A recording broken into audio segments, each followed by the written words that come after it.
를 보시고 산에 올라가 앉으시니 제자들이 나아온지라.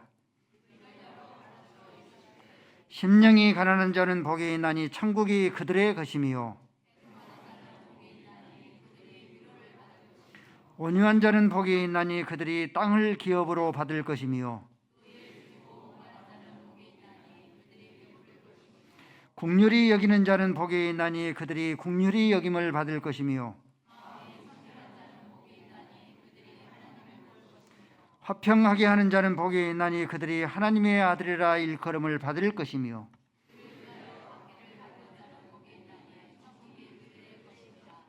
나로 말미암아 너희를 욕하고 박해하고 거짓으로 너희를 거스려 모든 악한 말을 할 때에는 너희에게 복이 있나니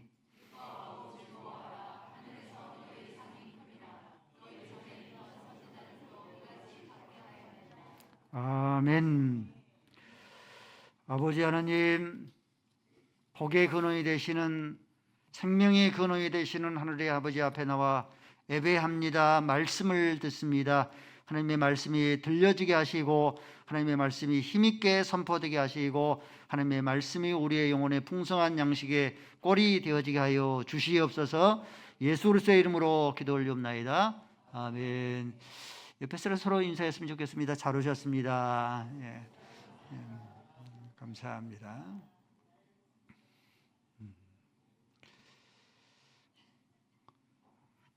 오늘부터 산상수훈에 대해서 말씀을 드리겠습니다. 산 위에서 교훈을 베풀었다 해서 산상수훈이라고 읽었습니다. 오늘 말씀은 특별히 산상수훈 가운데서 이 팔복에 대해서 말씀하겠습니다. 이스라엘의 갈릴리 가면은 팔복교회가 있습니다. 예수님께서 그곳에서 팔복을 말씀하셨다 해서 팔복교회가 이렇게 있곤 합니다. 팔복교회가 이제 가보면은 이 천정이 8개의 그런 면으로 되어져 있습니다. 기념비적으로 이렇게 세워놨습니다. 팔복의 특징은 역설적인 복을 우리에게 가르칩니다. 부자가 복이 있다 하지 아니하고 가난한 자가 복이 있다 말씀합니다. 역설적인 복이죠. 웃는 자가 복이 있다 말씀하지 않고 애통하는 자가 복이 있다 말씀해요. 강한 자가 복이 있다 말을 해야 되는데 강한 자가 복이 있다 말씀하지 아니하고 온유한 자가 복이 있다, 역설적인 복을 우리에게 말씀합니다. 어떤 의미인지 오늘은 3가지 살펴보도록 하겠습니다. 먼저 3절 말씀에 심령이 가난한 자가 복이 있다. 심령이 가난하면 왜 복이 있는가? 천국이 저들의 것이기 때문에 그러합니다. 천국은 어떤 자가 누리는가? 특별히 2 종류의 사람들이 천국을 누립니다. 육신적으로 가난한 자가 천국을 누리고 또 한 가지는 심령이 가난한 자가 복을 누리게 되어집니다. 먼저 육신적으로 가난한 자가 천국을 누리게 되어집니다. 가난하다고 천국을 다 누리는 건 아니지만은 그래도 천국을 가난한 자, 육신의 삶이 가난한 자가 천국을 누리게 되어집니다. 마태복음 19장 24절 말씀 보니까 이런 말씀이 있죠. 부자가 천국에 들어가는 것이 낙타가 바늘귀에 들어가는 것보다 더 힘들다. 부자가 이렇게 천국에 들어가는 것이 이처럼 어려운 이유가 무엇인가? 낙타가 바늘귀에 들어가는 것이 얼마나 어렵겠습니까? 아예 불가능하지 않습니까?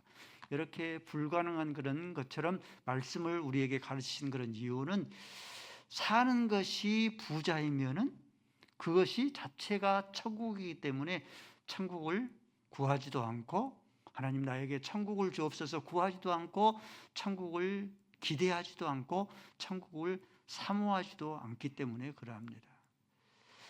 부자와 나사로의 비유를 들면 부자는 날마다 자색 옷을 입고, 자색 옷은 부자들만 입는 옷이죠. 날마다 호의호식하는 그런 삶을 살았습니다.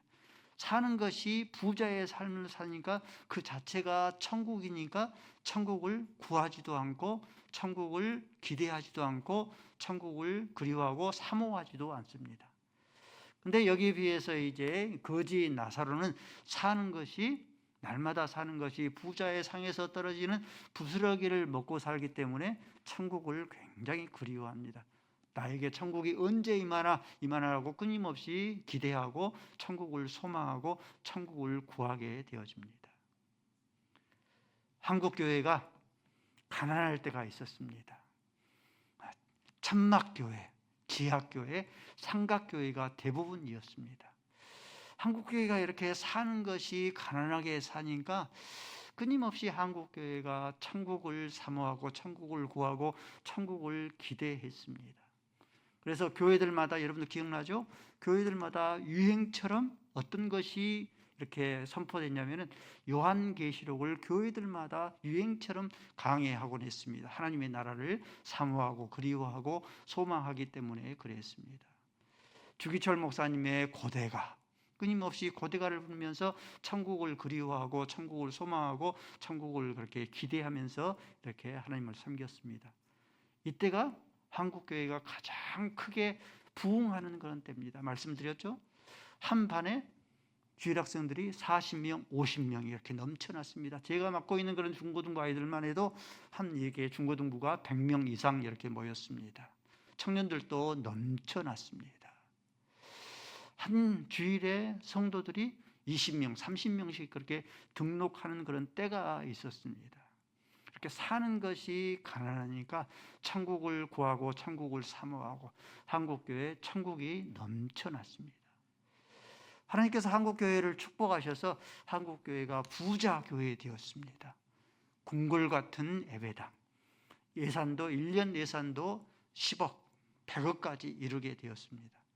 사는 것이 부자니까 그 자체가 천국이죠. 그러니까 더 이상 천국을 기대하거나 소망하거나 구하지 않습니다. 여러분들 지금 한국교회 가운데 요한계시록을 강의한 그런 교회 보셨습니까? 저도 이제 요한계시록을 3번 이렇게 강의를 했는데 한 분이 저희 교회를 오셔서 지금도 요한계시록을 강의한 교회가 있더라. 그것이 희소하고 생소하게 보인 것이죠. 그럼 지금 여러분들 주기철 목사님의 고대가를 여러분들이 끊임없이 부르면서 은혜를 받으면서 천국을 구하고 기대하고 사모하는 그런 교회를 보셨습니까? 그렇지 않죠. 사는 것이 부자니까 그 자체가 천국이니까 더 이상 천국을 구하거나 천국을 기대하거나 천국을 사모하지 않습니다. 아파트 전도를 다니다 보면은요, 두 종류입니다. 고급 아파트, 평수가 큰 아파트를 전도하잖아요. 그러면 한 라인에 교회가 어떤 곳은 한 곳도 없는 데 있어요. 많아야 한 3개, 4개 정도, 이 정도 있어요. 지금은 이제 많이 아파트가 틀려졌는데 저희가 전도할 때는 그리했습니다. 근데 서민 아파트는요, 각 층마다 교회가 더덕더덕 붙여 있어요. 사는 것이 가난하니까 천국을 사모하고 천국을 그리워하고 천국을 소망했던 거죠. 이러한 의미에서 육신적으로 가난하면은 어떻습니까? 사는 것이 불편하고 부끄럽잖아요. 근데 사는 것이 물질이 가난한 자는 복이 있나니 천국이 저희 것이며, 하나님께서 우리에게 유래의 말씀을 주시기 때문에 그나마 한편으로는 그나마 이 말씀이 우리에게 위로가 되어지고 소망이 되어진 줄로 믿습니다. 천국은 물질이 가난한 자가 천국을 받아 누리고, 또 천국은 어떤 자가 천국을 누리는가? 심령이 가난한 자가 천국을 누립니다. 사는 것도 부자로 살고 심령도 가난하여서 천국을 얻은 자를 들라 하면은 세리장 삭개오를 들 수가 있습니다. 이 세리장 삭개오는 동족들에게 많은 그런 세금들을 거둬들였기 때문에 사는 것들이 풍족하고 부족함이 없었습니다. 반듯한 그런 직장이 있죠. 아내가 있죠. 아내가 있고 자식들이 있습니다. 이 자녀들이 있습니다. 또한 이 집도 있고 세컨 하우스도 있고 돈도 있고 밭도 있고 부족한 것이 없죠. 모든 것이 부족함이 없으니까 천국이 펼쳐져야 되는데, 마음 가운데 기쁨과 만족함으로 가득해야 되는데, 이 삭개오 마음 가운데 항상 심령이 가난한 거예요. 사랑하는 성도 여러분들, 이 삭개오가 누리고 있는 여타의 것으로는 천국을 펼쳐 이룰 수가 없습니다. 천국은 오직 무엇으로만 이루어져요? 인격자 되신 예수를 만날 때만이 천국이 비로소 펼쳐지게 되어지고 비로소 내 마음 가운데 만족함과 기쁨이 넘쳐납니다. 그래서 이 삭개오가 뽕나무에 올라가서 예수 그리스도를 만난 후에 천국이 삭개오 것이요, 천국이 비로소 펼쳐지게 된 겁니다.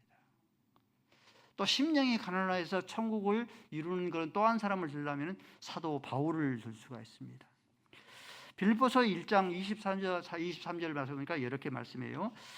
이 사도 바울이 사는 것과 죽는 것 두 사이에 사도 바울이 끼었으니 둘 중에 하나를 택하라면은 세상을 떠나서 그리스도와 함께 거하는 편을 내가 택하겠다.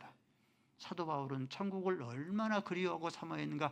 삶과 죽음 가운데 두 사이에 끼었는데 둘 중에 하나를 굳이 양자택일을 하라고 하면은 내가 세상을 떠나서 그리스도와 함께 있는 데가 편을 택할 만큼 천국을 그리워하고 천국을 사모했습니다.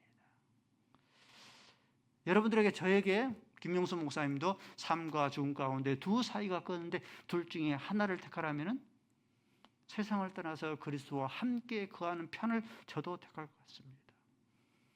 이처럼 세상에 사는 것 귀하죠. 귀하지 않다는 게 아니죠. 세상에 사는 것도 귀하지만은 성도가 그리스도의 세상을 떠나서 그리스도와 함께 거하는 것이 더 귀한 일이기 때문에 우리가 몸은 이 땅에서 살고 있지만은 우리의 마음은 항상 천국을 소망하고 항상 천국을 바라보면서 천국을 사모하면서 우리가 삶을 살아야 됩니다. 그 이유가 뭐예요? 로마서 8장 18절 말씀이죠. 현재의 고난은 우리에게 장차 다가올 영광과 좋게 비교할 수 없기 때문입니다.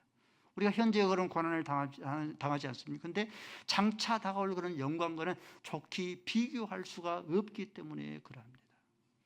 천국에 들어가면은, 천국에 이르면 저와 여러분들이 두 가지 깜짝 놀랄 거예요. 천국은 이 땅에 있는 많은 것들이 있는데 이 땅에 있는 많은 것보다도 비교할 수 없는 영광스러운 것이라는 것으로 인해서 그것을 누림으로써 그것을 기뻐하고 놀랄 겁니다.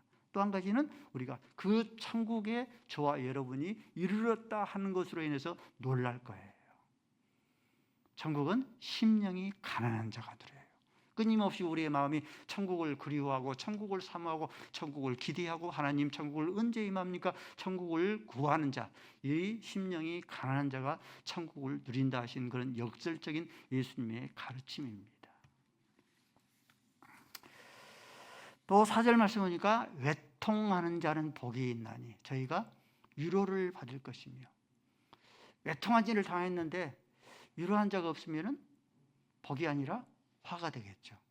근데 외통한 일을 당했어. 그러는데 외통한 일을 당하고 있는데 다른 분도 아니고 삼위 하나님께서 우리를 위로해 주시면 복이 되겠죠. 그 의미입니다. 외통하는 자는 복이 있나니 저희가 하나님의 성삼위 하나님의 위로를 받을 것이며, 성부, 성자, 성령 삼위 하나님은 위로자의 하나님이십니다. 성부 하나님이 위로자가 되신다 했습니다. 고린도후서 1장 3절 말씀에 찬송하리로다 그는 우리 주 예수 그리스도의 하나님이시요 자비의 하나님이시요 위로의 하나님이시다. 하나님은 위로의 하나님이시요. 성자 예수님도 위로자가 되십니다. 이사야서 53장 4절 말씀에 그는 실로 우리의 질고를 지고 우리의 슬픔을 당하였거든. 슬픔을 당하는 우리에게 우리를 찾아오셔서 우리를 안아주시고 우리 눈에서 눈물을 닦아주시는 위로자가 되시는 성자가 되신다. 또 성령도 위로자가 되신다 하십니다. 요한복음 14장 16절 말씀에 내가 아버지께 그가 또 다른 보혜사를 너희에게 주사 영원토록 너희와 함께 있게 하시리니, 보혜사는 파라크레토스인데 위로자, 곁에서 우리를 돕는 자, 위로자라는 그런 뜻입니다. 이렇게 성부, 성자, 성령 삼위 하나님께서 우리의 위로자가 되시기 때문에 외통을 당하는 자를 끊임없이 위로해 주시고 만지시고 우리를 고쳐 주십니다. 끊임없이 우리를 외통을 당하는 자를 위로하십니다. 히스기야 왕이 네가 죽고 살지 못하리라 사형 선고를 당해요. 사형 선고를 당했으니 그가 하나님 앞에 애통하고 눈물을 흘립니다. 그의 얼굴을 벽을 향하여서 학처럼 제비처럼 눈물을 흘리며 애통했다라고 말씀하십니다. 하나님의 위로가 임합니다. 이사야 선지자를 통하여서 네가 살고 죽지 아니하리라. 내 생명을 15년 동안 연장시켜 주시리라. 이에 대한 증거로 해를 10도나 뒤로 물러가게 하리라. 한나가 아이를 낳지 못함으로 인하여서 성녀임으로 인하여서 대낮에 술 취한 여인으로 보일 만큼 눈물을 흘리며 애통해야 합니다. 하나님의 위로가 임하여 엘리 선지자를 통하여서 평안히 가라. 네 기도가 하나님 나라에 상달되었다. 하나님께서 끊임없이 우리를 위로하시는 그런 분이죠. 이스라엘 백성들이 애굽에서 노예 생활을 하고 있을 때에 무거운 고역으로 인하여서 애통해하며 눈물을 흘립니다. 하나님께서 모세를 보내셔서 하나님께서 위로하세요. 내 백성을 출애굽을 시켜라. 내 백성들을 위로하라. 사렙다 가부 천하의 흉년이 듭니다. 마지막 남은 음식 밀가루 한 움큼과 소금 조금, 기름 조금 남아있는 것을 먹고 내 애아들과 함께 죽으리라. 애통해야 합니다. 하나님의 위로가 임하죠. 엘리야 선지자를 통하여서 이 흉년이 다 끝날 때까지 밀가루가 다 떨어지지 아니하며 기름이 다 떨어지지 아니하리라 하는 위로를 주셔요. 우리들도 똑같이 외통을 당합니다. 우리 가운데 외통을 당하지 아니한 자는 아무도 없습니다. 호흡을 가진 자는 모두가 다 외통을 당해요. 히스기야 왕처럼 뜻하지 않은 질병으로 인하여서, 뜻하지 아니하는 그런 질병으로서 눈물을 흘리며 끊임없이 외통해야 합니다. 그렇죠? 하루에 먹는 그런 밥 양보다도 먹는 약이 더 많을 정도로 그런 외통함과 눈물을 흘려요. 자녀의 약하는 앞길이 막힘이 있어서 외통을 당합니다. 나의 약함과 부족함 때문에 남모르는 그런 눈물을 끊임없이 흘리곤 합니다. 사업이 반토막 나는 것 때문에 하나님 앞에 끊임없이 나가서 우리가 남모르는 그런 눈물을 흘립니다. 뿐만 아니라 애굽에서 이스라엘 백성들처럼 인생의 무거운 그런 고역으로 인하여서, 인생의 무거운 고역으로 하나님 내 짐이 너무 무겁습니다. 가정을 책임져야 할 그런 책임자로서, 가장으로서 내가 져야 될 그런 짐들이 너무 무겁습니다. 사렙다 가부처럼 자녀들에게 마음껏 가르치고 먹이고 입히고 싶은데 그러지 못한 것으로 인하여서 마음 가운데 답답함을 가지고 끊임없이 눈에서 눈물을 흘리곤 합니다. 이렇게 하나님께서는 삼위 하나님, 위로의 하나님이기 때문에 이러한 애통함을 가지고 사람에게 나가지를 말고, 사람에게 나가면 일시적으로 이렇게 위로를 받을 줄 모릅니다. 그러나 이 애통을 가지고 성부, 성자, 성령 삼위 하나님, 위로의 하나님께 나가시기 바랍니다. 그러면 애통하는 자는 복이 있나니 저희가 위로를 받을 것이요 하나님께서 반드시 우리를 위로해 주시고 우리를 안아주시고 우리의 모든 눈에서 눈물을 닦아주시고 우리를 안아주실 줄로 믿습니다. 지난주에는 영화 한 편을 봤습니다. 신의 약단입니다. 한번 보셨으면 좋을 것 같아요. 괜찮습니다.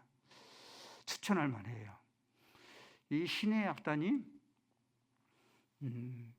국제 구호단체인 NGO 같은 그런 국제 구호단체에서 북한에게 원조를 하는데 2억 달러. 굉장히 요즘에 달러가 강세죠. 2억 달러면 한 3천억 거의 가까이 됩니다. 그렇죠? 3천억 가까이를 원조를 하는데 한 가지 조건을 걸어요. 실화를 바탕으로 하는 그런 영화랍니다. 조건을 거는데 어떤 조건이냐면은 평양에 있는 봉숙교회 같은 그런 교회에서 가짜 예배가 아니라 진짜 예배를 드려라. 진짜로 예배를 드리는데 진짜로 설교하고 진짜로 기도하고 진짜로 찬송하고 진짜로 성경을 이렇게 읽도록 그렇게 해라. 3천억이면은 북한에서 적지 않은 돈이 아니지 않습니까? 그 3천억을 갖기 위해서 이것을 보위부에게 맡겨요. 지금으로 우리로 말하면 안기부에게 맡깁니다. 그래서 이제 이 보위부 간부들이 이 악단을 선택을 하고 악단을 선택하는데 이 단원이 부족합니다. 그래서 보위부 간부가 악단으로 들어서 날마다 이제 함께 훈련을 받아요. 함께 연습을 하는 거죠. 뭐 사람에게 보이기 위해서. 날마다 가짜로 찬송하지 않고 진짜처럼 찬송합니다. 진짜처럼 기도해요. 진짜처럼 성경을 읽어요. 크게 읽어요. 북한에서 큰일 나잖아요. 근데 3천억 때문에 진짜로 이렇게 찬송하고 진짜로 기도합니다. 그러다 보니까 이 보위부 간부들이 진짜로 끊임없이 날마다 이렇게 찬송하고 예배하니까 진짜 그리스도인이 되어버려요. 이것이 발각이 되어가지고 결국은 이 보위부 간부들이 순교를 처형을 당합니다. 이 영화를 보면서 저는 두 가지를 느꼈습니다. 한 가지는 김명수 목사가, 그래도 명성이 목사라는 사람인데 김명수 목사가 저런 형편과 처지에 처하면 이 아낌없이 기꺼이 순교를 할 수 있을 것인가? 현실이죠. 그렇죠? 순교자가 될 수 있을 것인가? 또 한 가지 느끼는 것은 이 보위부 간부들이 순교자가 되어서 하나님 앞에 섰을 것인데, 하나님 앞에 서게 되어지면은 위로의 하나님께서 그들을 안아주시고 다독여 주면서 그들의 모든 눈에서 눈물을 닦아주면서 이제는 쉬어라, 하나님께서 위로해 주실 것이다 하는 그런 이 두 가지의 마음이 들었습니다. 성부, 성자, 성령 삼위 하나님으로 말미암아 넘치는 위로를 받으시기를 바랍니다.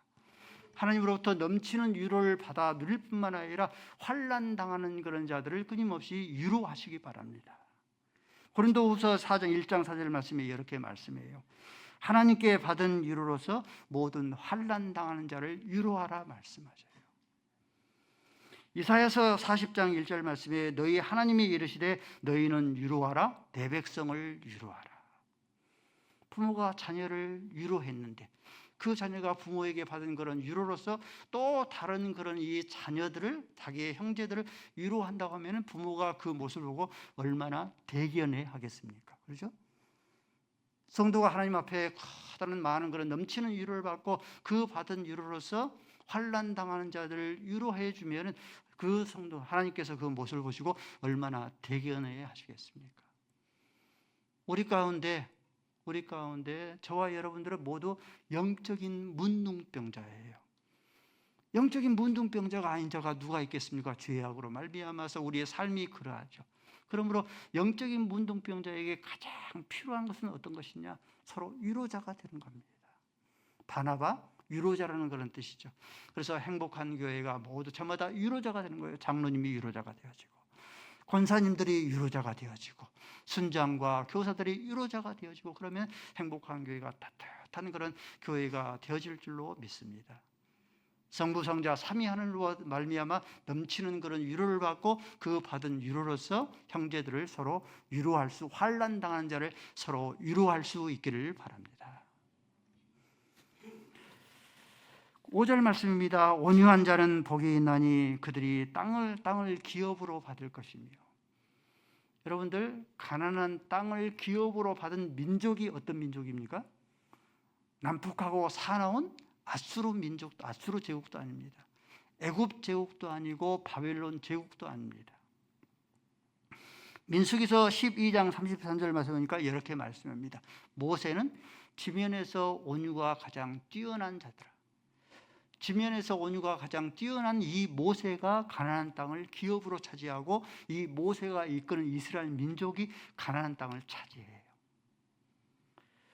아브람과 조카 롯 가운데서 여러분들 이 동서남북 가운데 사방을 어떤 자가 이 사방에 이 땅을 기업으로 받습니까? 약삭빠른 도시 아니라 온유한 이 아브람이 동서남북의 사방의 땅을 기업으로 받습니다. 동서남북 사방을 펼쳐놓고 네가 먼저 택하라. 네가 우하면은 나는 좌하겠고 네가 좌하면은 나는 우하겠다라고 말씀합니다. 성경에 보면은 리호야단이라는 그런 동물이 등장을 합니다. 욥기에도 이 리호야단이 등장을 하는데 욥기서 41장 1절 말씀에 보니까 네가 낚시로 리호야단을 이끌어낼 수 있느냐라고 말씀합니다. 또 시편에도 리호야단이 이렇게 등장을 합니다. 리호야단의 머리를 부수시고 그것을 사막에서 사는 자에게 먹을 것을 주시며, 이사야서 27장 1절에도 리호야단에 대해서 말씀합니다. 한번 읽어볼까요? 시작.